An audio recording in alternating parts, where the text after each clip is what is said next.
Olá, assombrados! Eu sou a Ana Paula e vou contar um relato para vocês de Maledite neste Maledite Day. E aí, tudo bem com vocês? Espero que esteja tudo bem.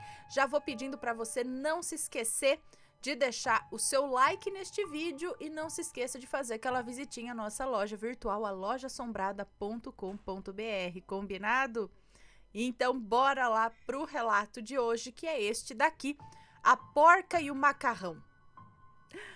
Olá, Ana, Matheus e assombrados, aqui venho trazer mais um caso da avó Dalva. É uma moça que nos conta, tá? Todos os nomes estão trocados. Segue agora a minha avó contando.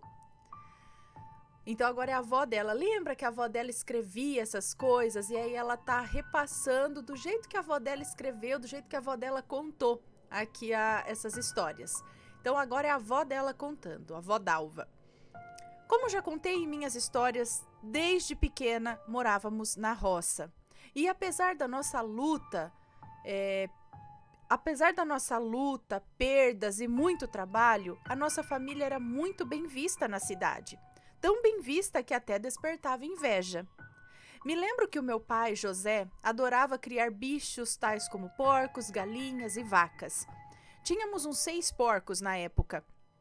José, o meu pai, só abatia o bicho se nós realmente não tivéssemos carne. E mesmo assim era raro. Meu pai tinha dó. Eu vou contar a história da nossa porca, que chamávamos de Branquinha. Ela foi a nossa primeira porca dada de presente pelo irmão do meu pai. Ela era uma porca diferente, carinhosa, parecia mais um cachorro. Estava sempre de roda da mesa e até mesmo dentro de casa com a gente. Meu pai não ligava e dizia: "Essa daí eu não como não. Deixa ela morrer de velhice." A minha mãe que implicava com a Branquinha. Onde meu pai estava e os outros, lá estava a Branquinha. E minha mãe dizia: "Ai, não sei por que tanto mimo com essa porca. Já dá carne para mais de uma semana." Meu pai ficou bravo e disse: "Mata suas galinhas e me deixa em paz. Cê sabe que mistura aqui é só de domingo." Naquele tempo, de segunda a sábado, nós comíamos ovos e verduras e sempre tinha uma polenta para acompanhar. E já estava bom demais. Nós fomos ensinados pelo nosso pai a comer o que tinha e sempre agradecer. Pois bem, me lembro que era um sábado e a nossa vizinha, Faustina, foi até a nossa casa para prosear um pouco. Ô mulher fofoqueira! Sabia de tudo. Quem estava esperando criança, quem levou chifre, quem morreu e sempre elogiando muito a minha mãe. Eu não gostava dela e nem a porca Branquinha. Essa mulher deve ter ido na nossa casa umas 5 vezes. Sempre para falar dos outros e se lamentar do que não tinha. Nesse sábado, assim que ela botou os pés na porta, a Branquinha, nossa porca, avançou nela. Sim, avançou igual um cachorro, igual um cão de guarda, e tentava morder suas pernas. O meu pai, vendo aquilo, pediu que prendêssemos a Branquinha. Eu olhei aquilo e fiquei pensando: por que será que a Branquinha estava tão brava? Tranquei a Branquinha em seu chiqueiro e quando me virei para passar a tranca no portão, eu vi lágrimas descendo dos olhos da Branquinha. Eu pensei: Jesus, porca chora também? Voltei lá, fiz carinho nela e disse: já já eu te solto, sua levada. Voltei para dentro e ouvi a conversa da minha mãe e da nossa vizinha. Estavam combinando de fazer o almoço de domingo para juntar todo mundo. Ela e seu marido e nós, até aí, juntar todo mundo, ela, seu marido e nós. E até aí tudo bem. Quando Faustina fala para minha mãe que cuidasse da carne, que ela ia trazer um macarrão já pronto. Pra gente, naqueles tempos, macarrão era comida de luxo. Bom, passou a tarde e Faustina foi-se embora e eu soltei a Branquinha. Fiz carinho nela, dei de comer e notei ela muito arisca. Mas passou. Pensei: a Branquinha não gostou mesmo da visita. Eis que chega o domingo. Acordamos cedo, colocamos roupa de domingo e fomos para a missa. Minha mãe já tinha deixado a galinhada pronta. Aí se acabou a missa e voltamos para casa junto com Faustina. E veio ela na roça, com aquela travessa de macarrão, falando pelos cotovelos. E começou o diálogo dela com meu pai. A Faustina dizia: o senhor tem tanta criação e verduras. A Faustina estava falando com meu pai assim. O senhor tem tanta criação e verduras e lá em casa a gente planta e nada cresce. A Faustina continuou dizendo. Eu estava pensando, se o senhor e o meu marido, vocês podiam virar sócios, né? E aí o seu José, acho que é o pai dela, né? E aí meu pai disse: olha, dona Faustina, tudo que eu tenho foi com muito esforço. E quem não tem mão boa, não adianta plantar que nada nasce. E a Faustina disse: amigo, para essas horas a gente não tem mesmo. E aí a Faustina fechou a cara até chegarmos em casa. Como que ela disse? Amigo, para essas horas a gente não tem mesmo. Bom, fechou a cara e até chegarmos em casa. Ela era daquele tipo de gente que queria tudo na mão. Seu marido vivia apostando na jogatina. Para resumir, ela queria se aproveitar dos outros e sempre se fazer de coitada. Nem o seu filho, rapaz já criado, quis saber de ficar com eles. Roliça, quietinha. Roliça tá aqui dentro e quer sair, é claro. Nem o seu filho, rapaz já criado, quis saber de ficar com eles. Foi fazer sua vida fora da cidade. Olhei para o meu pai e já notei o descontentamento dele. Minha mãe nada notou e fomos para a varanda. Meu pai, por ser um homem bom, ainda disse: dona Faustina, se a senhora quiser, eu posso mandar um menino meu lá para dar uma ajuda, né, com a plantação e tudo mais. Mas eu vou logo avisando, nem relógio trabalha de graça, hein? Meu pai quis dizer a ela que se quisesse ajuda, teria que pagar. E é claro que ela mudou de assunto e foi para a cozinha junto da minha mãe. A essas horas, o nosso estômago já estava nas costas, né? Então sentamos na nossa enorme mesa de madeira. Logo no centro da mesa, Faustina fez questão de pôr a enorme vasilha de macarrão. Tava bonito, com folhas de alface ao redor, decorando a vasilha. E eis que tudo na mesa, meu pai olha pra gente, e nós já entendíamos... Eis que tudo na mesa, meu pai olha pra gente e nós já entendíamos que era primeiro as visitas.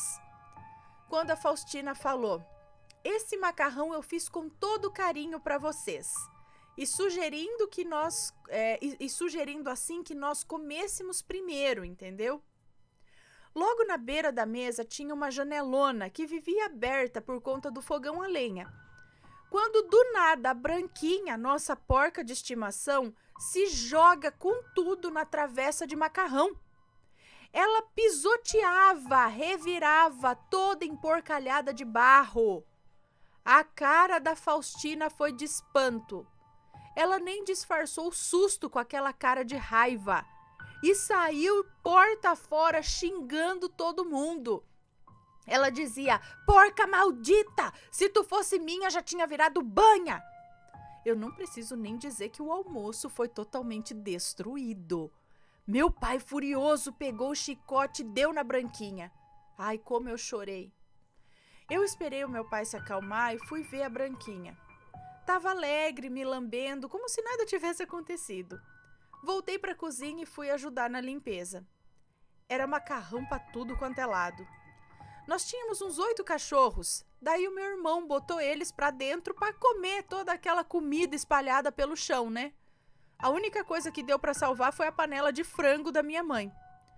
Enquanto os cachorros comiam todo aquele macarrão, eu ia pensando, matutando. Por que a Branquinha fez aquilo? Bom, passou.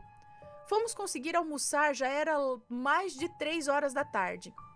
Bom, bucho cheio, fomos limpar os pratos, porque naquele dia a louça era minha e da Darcy, minha irmã. Era quase umas 6 horas da noite, quando meu irmão veio todo esbaforido, chamando meu pai para ver os cachorros. Chegando lá, todos nós vimos. Dos 8 cachorros que tínhamos, 5 já estavam espumando pela boca, se contorcendo de dor. Era de cortar o coração ver os bichos daquele jeito. Eles babavam uma gosma amarelada e se debatiam. Infelizmente, nós perdemos os 5 cachorros. O meu pai fez de tudo, deu remédio para eles, mas não adiantou. Meu irmão só chorava porque a parte de cuidar dos cães era dele. Para finalizar, quem disse que os animais não sabem das coisas, não é mesmo? A Branquinha estava nos dando sinal. Nós que não percebemos, e isso nos custou a vida de 5 animais.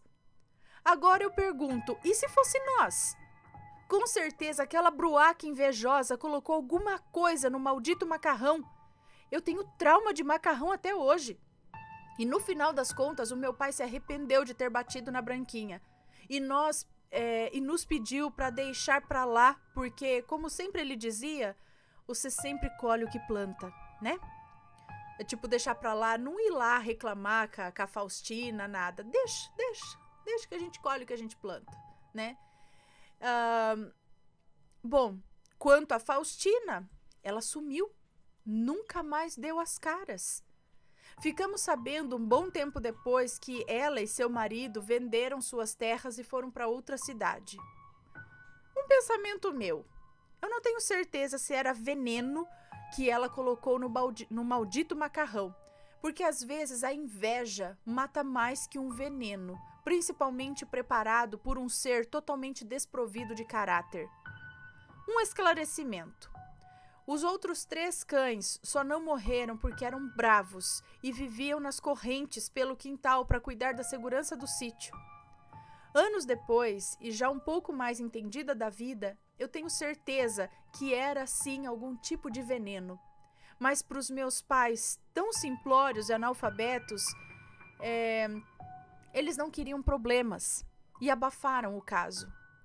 Eu não estou usando de subterfúgios, não. Mas as maledites já existiam há décadas. Sempre existiram, desde que o mundo é mundo. Agora, finalizando, se o seu animalzinho, do nada, mudar, ou até mesmo se irritar com determinada pessoa, fique esperto. Animais podem ver e sentir o que a gente não vê. E sobre a Branquinha, ela morreu bem velhinha. E graças a seu instinto, nós não morremos envenenados. Obrigada, Ana, por contar mais um relato da minha saudosa avó Dalva. Rapaz! Filha da mãe, ela tinha envenenado. Com certeza era veneno. Ela envenenou o macarrão para você. Era para a família inteira morrer. Imagina só, e ela ainda falou para vocês comerem primeiro. Ela não ia comer. Ela ia dar um migué, comer o frango. E enquanto todo mundo ia se deliciar com o macarrão, menos ela e o marido. A família inteira. Por quê? Porque tinha inveja. Bruaca. Olha, vou começar a xingar aqui. Mas isso daí é que naquela época até investigar. E por que ela sumiu? Porque ela viu que ela poderia, né? Por isso sumiu. Porque o plano deu errado e a porca já sabia. No primeiro momento que a mulher entrou na casa dela, que a porca atacou, a porca já sabia. Por isso que eu falo. Fio, os animais sabem. Os animais sabem. Prestem atenção no comportamento deles. Inclusive com as pessoas ao redor. Gente do céu. Lembra de um outro relato?